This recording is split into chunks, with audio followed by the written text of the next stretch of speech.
ますしてますか？今回共に走っていくのがこちらアストンマーチンに所属しているフェルナンド・アロンソと走っていくよ。みんな大好きフェルナンド・アロンソ。私的には彼は優しくてお茶目な侍大好きおじさんだと思ってるので、首と背中に侍のタトゥーが入ってます。それぐらい侍が大好きなの。そんなタトゥー入ってたっけ？入ってるらしい。侍タトゥー、そう侍好きなんやと思って調べたらタトゥーが入ってるって見ました。で、彼のカートの経歴なんだけれども、なんと3歳の頃からカートに乗り始めております。これには理由があって、お父さんがアマチュアのカートドライバーでして、アロンソのお姉ちゃんにこうカートを作ってあげたところ乗ってくれなかったと。そしたらなんとアロンソが乗り始めてしまったと。で、そこからカートを続け、12歳でスペインのカートジュニア選手権で優勝。以後、同じ選手権を4連覇しております。で、その後、めきめきとこう、いろんな戦い、選手権を勝ち上がっていって、2000年に国際 F3000 っていう大会、今でいう F2 に参戦して選手権4位になります。この時の走りを見ていたフラビオ・ブリアトーレが声をかけて彼とマネジメント契約を結びます。出たな、青倉さんおじさん。そうなんです。フラビオ・ブリアトーレは今のアルピーヌの相談役として、活躍しておりまして、以前はねルノーでチーム代表を務めておりました。で、そして2001年にミナルディ、今でいう V カーブでF1 デビューをしたんですよ。すごくない？トントントントンって言った。で、当時彼は19歳です。19から走って今45ですから。そう、ミナルディです。私名前しか聞いたことなかったんだけど、調べたら今の V カーブだから、ミナルディ、トロロッソ、アルファタウリ、V カーブみたいな。レーシングブルーズってこうどんどん名前が変わっていくの。F1 あるあるですよね、名前をこう変えていくっていうのは。そこで F1 デビューを果たしますと。で、2002年はブリアトーレがルノーのチーム代表に就任して、ルノーと契約で1年間ね、テストドライバーとして過ごします。で、2003年にルノーのレギュラードライバーとしてついに参戦。当時史上最年少でのポールポジションを獲得したり、当時史上最年少での表彰台獲得も記録、もう最年少記録獲得まみれです、この年。で、その年のハンガリーグランプリでポールトゥーウィンを飾りまして、当時史上最年少優勝記録も樹立したとんでもないデビューの年だったんですね。で、この年のチャンピオンシップは6位。翌2004年は、フェラーリ最強時代だったんですよ。もう2004年といえばフェラーリのマシンが素晴らしすぎた年なんです。なんだったら1994から2004年はシューマッハ黄金期、もう全ティフォシが湧いたあの年なんですよ。わかります？だから勝つことは難しかったんですよ。でもそこでもしっかりと着実に経験を積んでいって、翌2005年、なんとルノーのマシン、めちゃめちゃいいものが出来上がるんです。それがルノー R25 って言うんだけど、これがもうとんでもなく速い。プラスアロンソの粘り強さっていうものもあって、シューマッハやキミ・ライコネンを抑え、当時の F1 史上最年少の年間チャンピオンに輝いたんです、彼。キミ・ライコネンとシューマッハを抑えて、このワードだけでどれだけすごいか。今で言うフェルスタッペンとハミルトンを抑えてアントネリが勝ってきたみたいな感じよ、気持ち的には。もう本当にすごかった。見てたっていう人は思い返しながら聞いてください。で、この年ね、ルノーの初めてのコンストラクターズチャンピオンシップ獲得にも大きく貢献いたしました。そりゃあね、優勝して勝ちまくってますから。すごい。で、2006年は母国スペインでの初優勝も飾り、一時はねシューマッハにポイント抜かされちゃうんだけど、チャンピオンシップ2連覇を果たしています。すごい。で、この年いっぱいでシューマッハが F1 を引退しますよっていうのを発表して、ファン的にはね、一つの大きい時代が終わってアロンソへと受け継がれていくのかって思っていたところ、2007年事件が起きます。2007年はルノーからマクラーレンに移籍するんですけど、この時のチームメイトがなんとルイス・ハミルトンなんです。ハミルトンとアロンソといえばもうバチバチのライバル関係なんですよ。で、仲良くやってくかなーって思ったんだけど、ハンガリーグランプリでアロンソがハミルトンの予選を妨害しちゃったり、ここでは言えないすごい大きな事件があって、マクラーレンが大慌てになってしまった年なんですよ。で、ごたごたパパイヤしてしまったと。2人ともめちゃめちゃ勝ってはいたんだけど、すごいよ。すごいのが、この年、ハミルトンとアロンソってチャンピオンシップ同じ得点で終わってんの。同ポイント、同優勝回数だったんだけども、1ポイント差でキミライコネンに負けてしまい、彼の3連覇っていうのは夢のまた夢、スーンって消えていっちゃったのね。で、マクラーレンとの契約は2年も残ってたんだけど、いろんな確執もあって2008年に古巣ルノーへと戻っていきます。で、この時のルノーはね、ルノー R25 ほどのマシンの戦闘力がなくて苦戦を強いられてしまったんですよね。でも、シンガポールグランプリではセーフティーカーの出動に助けられてシーズン初の表彰台も飾っております。だがしかし、この年2008年にも大きい事件がありまして、その事件の告発が翌2009年になされます。そう、クラッシュゲート事件。もうね、F1 であってはならないような事件が起きちゃったんですよ。で、2010年、キミライコネンに代わりフェラーリに移籍します。来ました。私的にはフェルナンド・アロンソといえばアストン・マーチンなんだけども、ルノーで勝ってるし、ルノーの時代がきらびやかな輝かしい時代なのかななんて思ってたんだけど、実際違くて、いろんな人に聞いてみたんだけど、今回アロンソといえばフェラーリの時代が良かったってみんな口を揃えて言うの。へーと思って、シューマッハとフェラーリの時代を終わらせたアロンソがフェラーリに、そうだから激アツなわけよ。見たかった当時で、なんとね、開幕戦優勝してるんです彼で。その開幕戦の優勝を皮切りにいろんなグランプリで勝ちまくって、5回の優勝、10回の表彰台でチャンピオンシップ争い首位に躍り出るんですよ。で、最終戦アブダビグランプリまで分からなかったみたいな。だがしかし、俺たちフェラーリです。チームの戦略ミスにより7位でフィニッシュ。チャンピオンシップ争いは2位に終わったっていう、惜しくもチャンピオンシップ1位になれなかったですと。で、2011年、エイドリアン・ニューウェイ大先生が大活躍したレッドブル時代、ほとんどの勝利がレッドブルの手に渡り、1勝で終わる。そう、皆さんご存知、セバスチャン・ベッテル。セブの時代がやってまいります。いやー、強いね、セブは。で、レッドブル強強時代になってしまいましたと。で、2012年、またレッドブルの時代かって思ったら、なんとアロンソ強強時代が再来します。2012年のフェラーリのアロンソが一番強かったんじゃないかって言われております。マシンの性能自体は不足していたものの、シーズンの前半に大量にポイントを獲得し、ランキングトップに立つ場面もあったんですよ。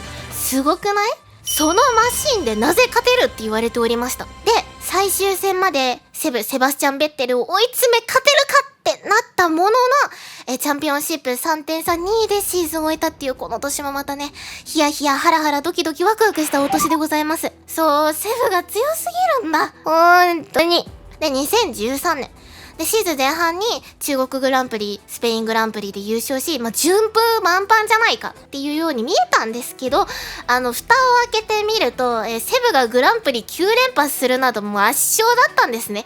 セバスチャン・ベッテルにできないことはないんじゃないかと。セブもう大優勝、大圧勝時代ですよ、この時代は。だからしかし彼は頑張っておりました。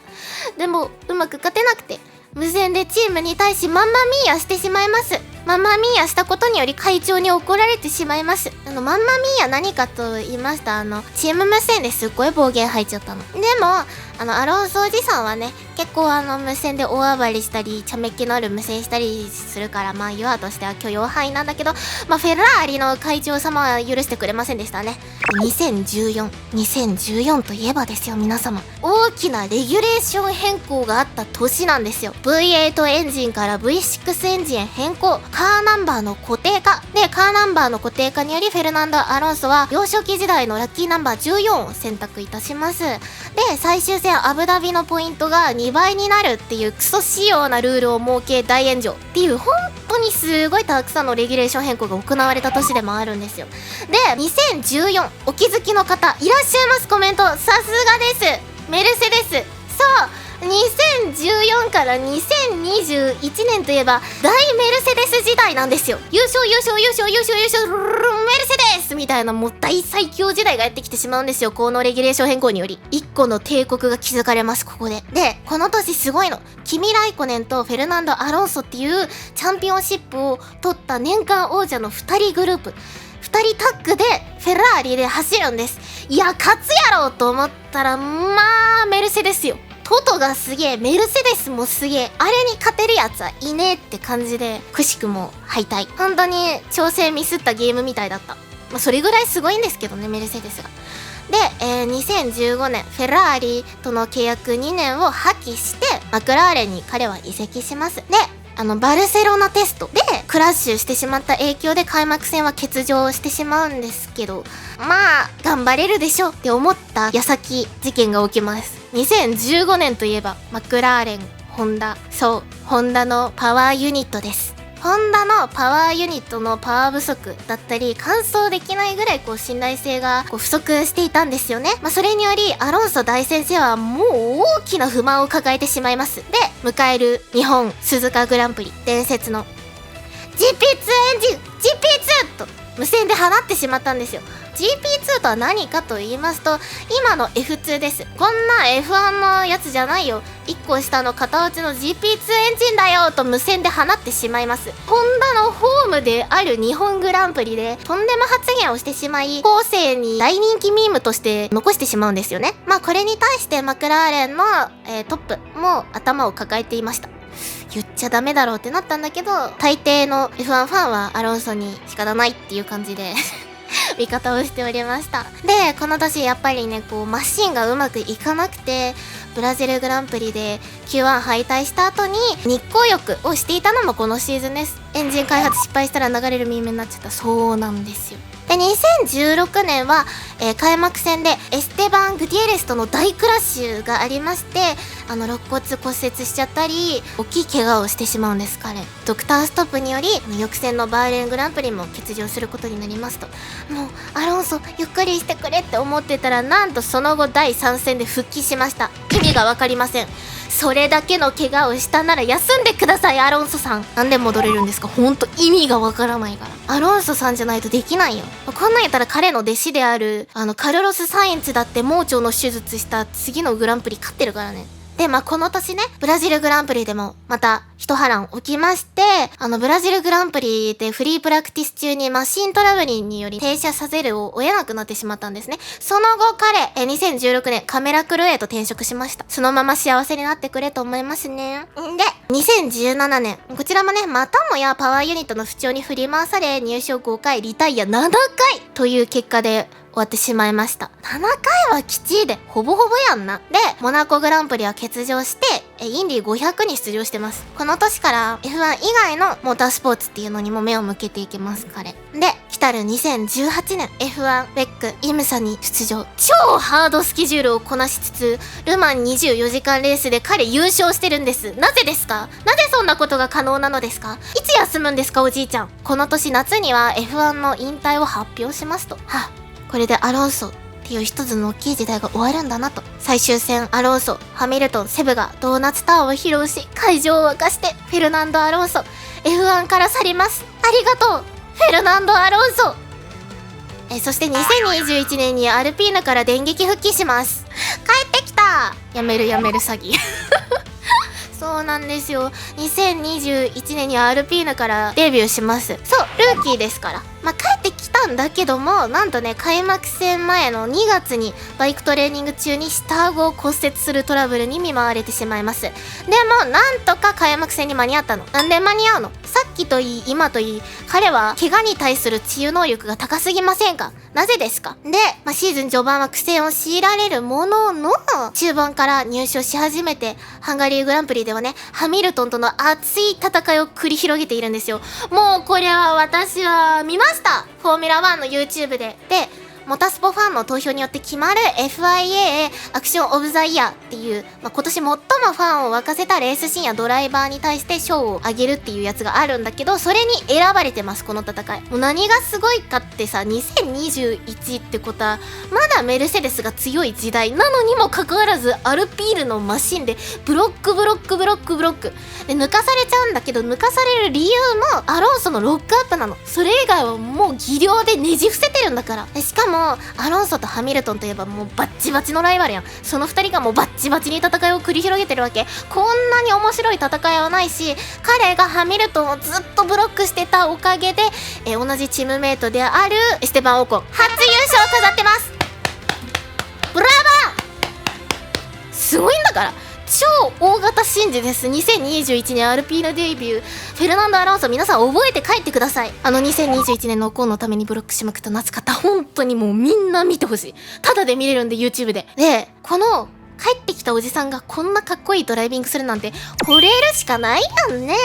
で、その後のカタールグランプリでは7年ぶりとなる表彰台3位を獲得して、もうここも沸きました。なんだったらこの年で22戦中15戦入賞してるんです、アルピーヌで。意味がわからない。彼にできないことは何でしょうか。ケータリングでカレーも混ぜ混ぜしてくれるし、首でナッツを割ることだってできるし、首ナッツ草。いやマジマジ、私初めて見たアロンソの動画は多分首でナッツ割るやつピンって割ってた。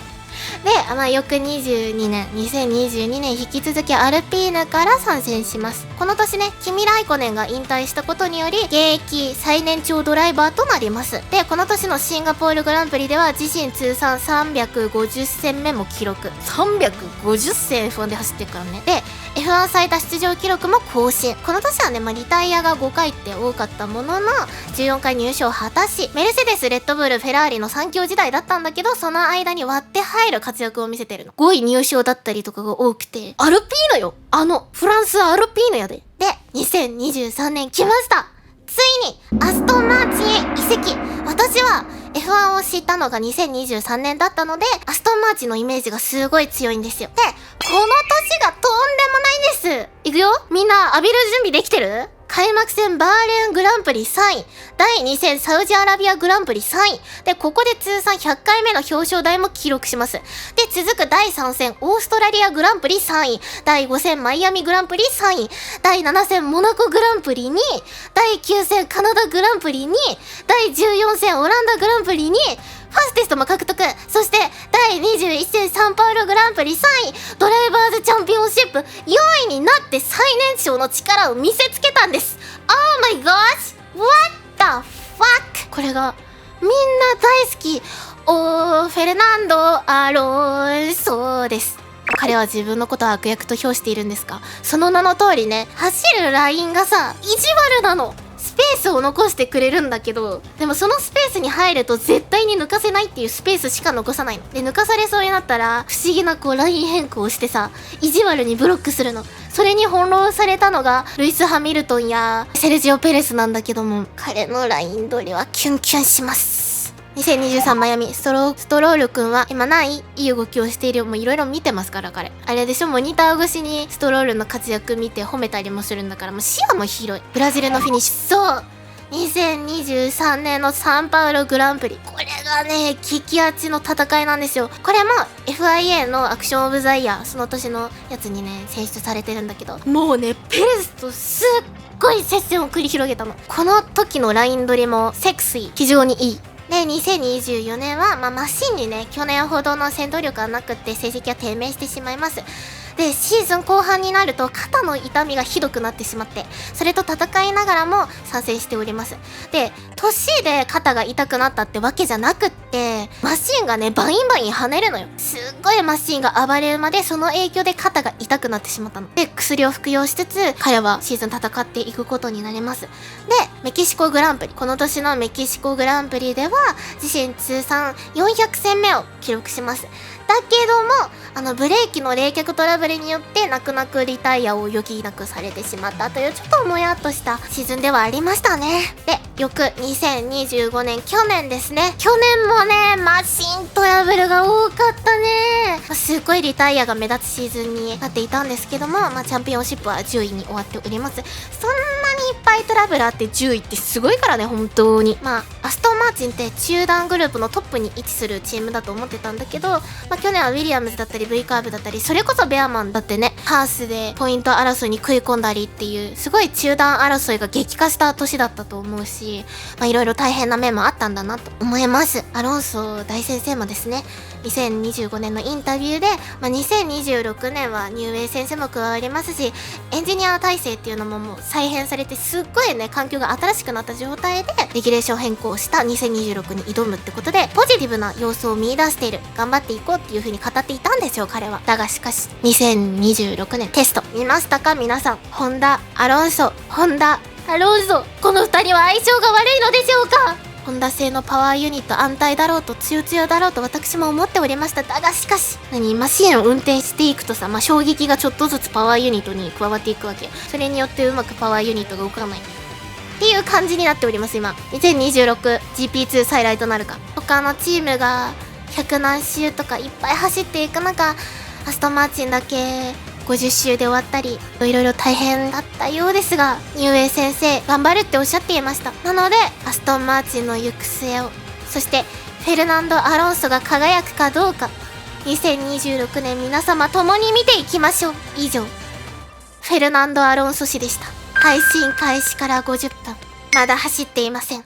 それぐらいアロンソの F1 の歴史っていうのはすごい濃いの。皆様どうでしたでしょうか。これを聞いてね、フェルナンド・アロンソ大好きになっていただければなって思います。もう彼はかっこいい。